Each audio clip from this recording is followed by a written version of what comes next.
All right, so flog number two. I like flog. I think that's a good title, by the way. Thank you for coming up with that myself. Oh, you're welcome. Anyway, shitty humor aside, today we're talking about I think it's like 1971 film, The Confession. It's by Costa-Gavras. I think he's a Czechoslovakian filmmaker. He also did the movie Z and one or two other ones, but I might have fucked that up, so I'll fix it later. Let me give a quick breakdown, real quick, for you.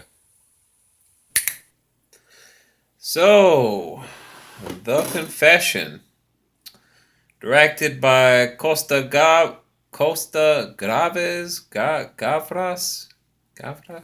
I'm butchering that name.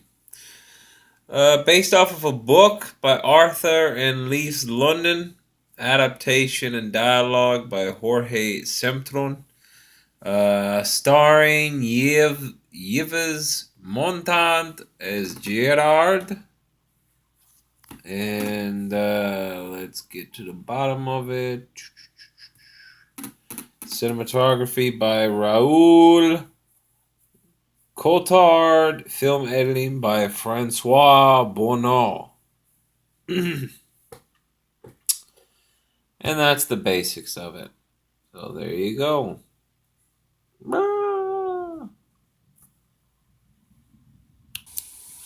Anyway, it's basically a movie about a guy that is he's a member of the Communist Party in Czechoslovakia. He's a high-ranking member too. He's like the undersecretary of the party, and he notices at the beginning of the film he's being followed, and sure enough, he is being followed. He's being targeted for removal by the Communist Party. This is when they used to do the show trials back in the day.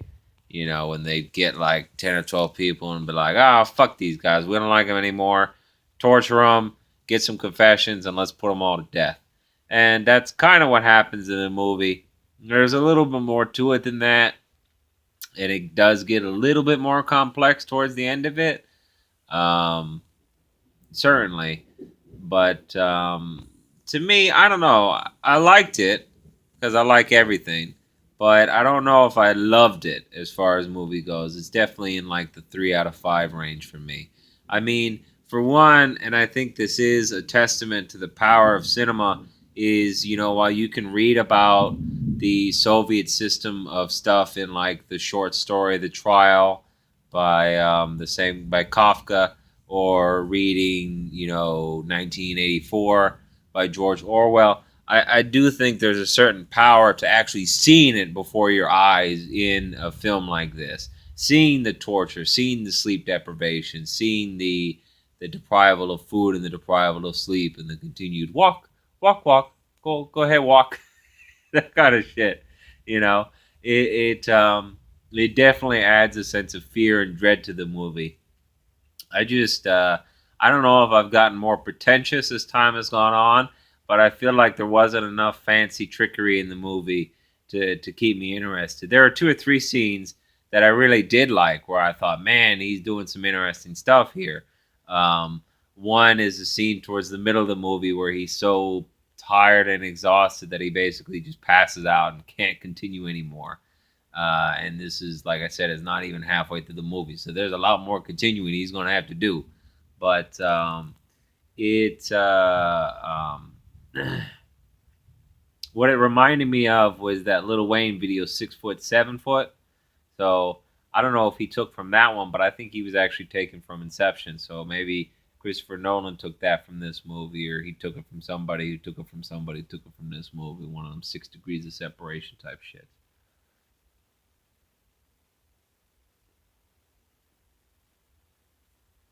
But it's cool. A lot of slow motion, a lot of really cool slow motion. You can tell it wasn't that over cranking shit where they do in post like they do nowadays. It was the old school where you shot that shit like at 180 frames per second or something like that, and really slowed the shit down.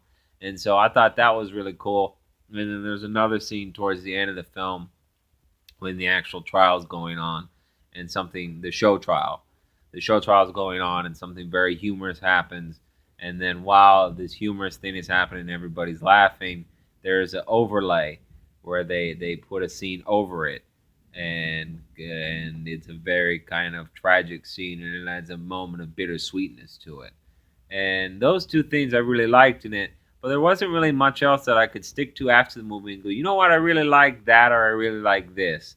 There's certainly some introspective moments towards the very end of the film, because spoiler alert, the guy does live, and towards the end of the film, he actually sees the Prague Spring that was in like 1968 or whatever, when the Warsaw Pact countries ran into Czechoslovakia and fucked up some people in Prague, um, and it became occupied until the fall of the wall in 1989.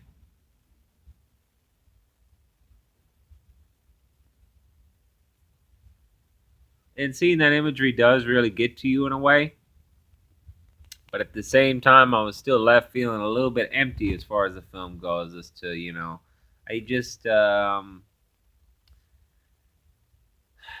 don't know how to put it. It was a very political film, and I liked it for that sense, and I liked all the stuff that was talked about, and I liked this and I liked that about it. There's nothing that really like grabbed me and was like, oh my god, there was nothing that really kind of heightened something for me and really punched me in the balls as far as the film goes. And I like a good ball punching when films are involved. I like to be shocked and chagrined and shit like that. And I don't know if I ever got quite anything like that. I guess you could say it falls into the Martyrs trap.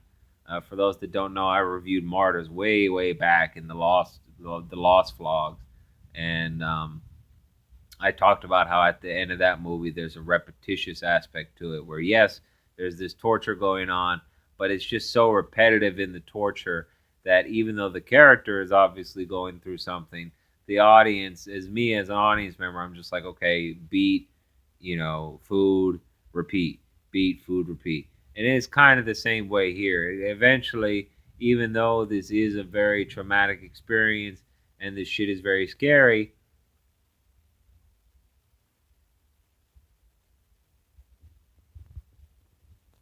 even though it's traumatic and this shit is very scary,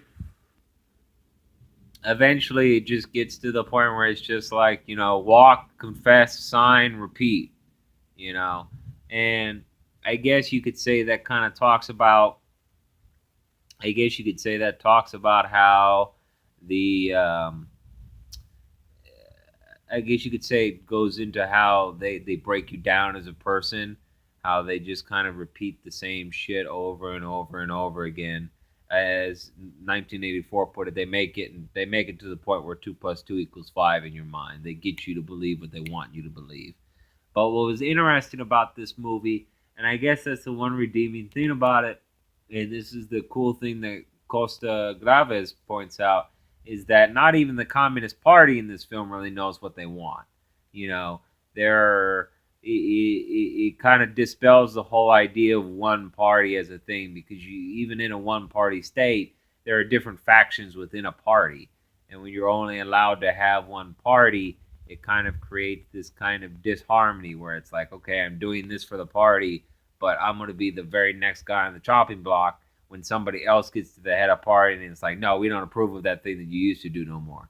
Even though we approved of it, even though we are the party and we did approve of it, we are the party and we no longer approve of it. And so it's the same as if we never approved of it. And that kind of hypocrisy and that kind of what you who's it is at the heart of this movie. And I guess that's why the ending is such that it is that it doesn't really make much sense at all. And to the point, there's a scene towards the end of this movie, again, spoiler alert, where the guy is he meets up with his old interrogator who wound up going to prison as well when they decided they didn't want to do that no more. And the interrogator meets him outside, and he's like, man, can you believe this? None of this makes sense to me anymore. And that's kind of the point I think he was trying to get across, is that even if you are a committed socialist or a committed communist, the system that was set up in place in Russia was such that it doesn't make sense. Not even in the sense of communism that it makes sense. And that's why it ends with the shot of, Lenin rise back up again, because none of this shit makes no more sense. So yeah, it was a pretty good movie. I enjoyed it. I didn't love it, but it was a good watch. It'll definitely take an hour and a half off your life, but it's not a bad hour and a half. It's not Oasis of Zombies, that's for sure. It was an enjoyable film.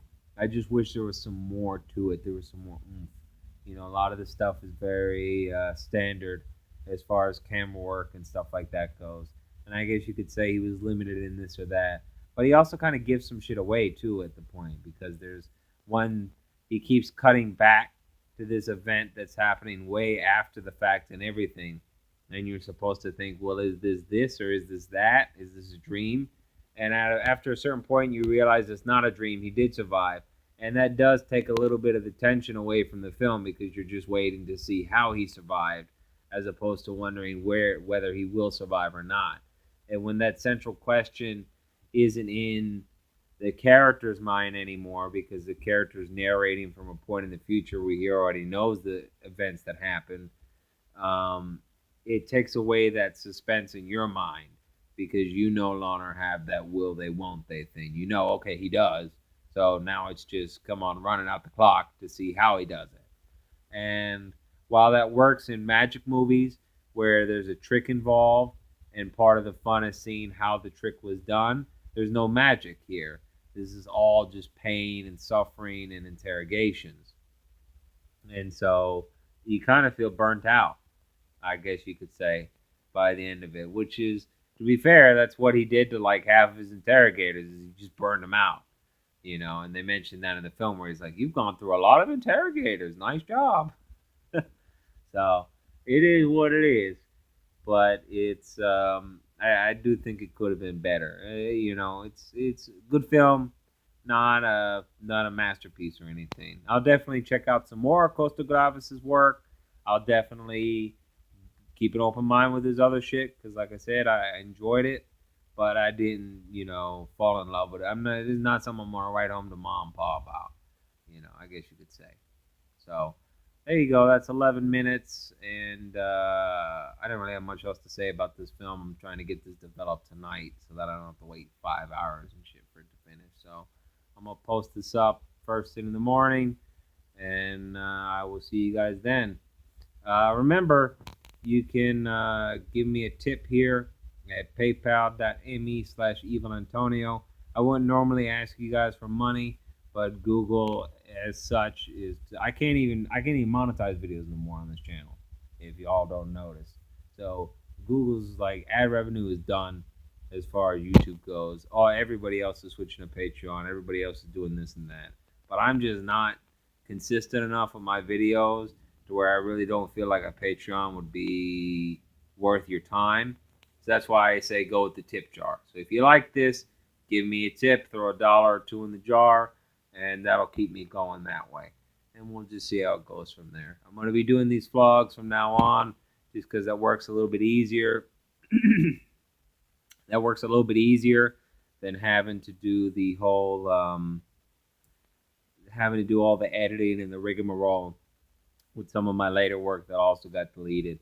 So I figure, I still do edit, but this way I can just pump this shit out really quick. And I think that was why y'all liked the channel in the first place. Everybody talked about, oh, you had such good review quality and stuff.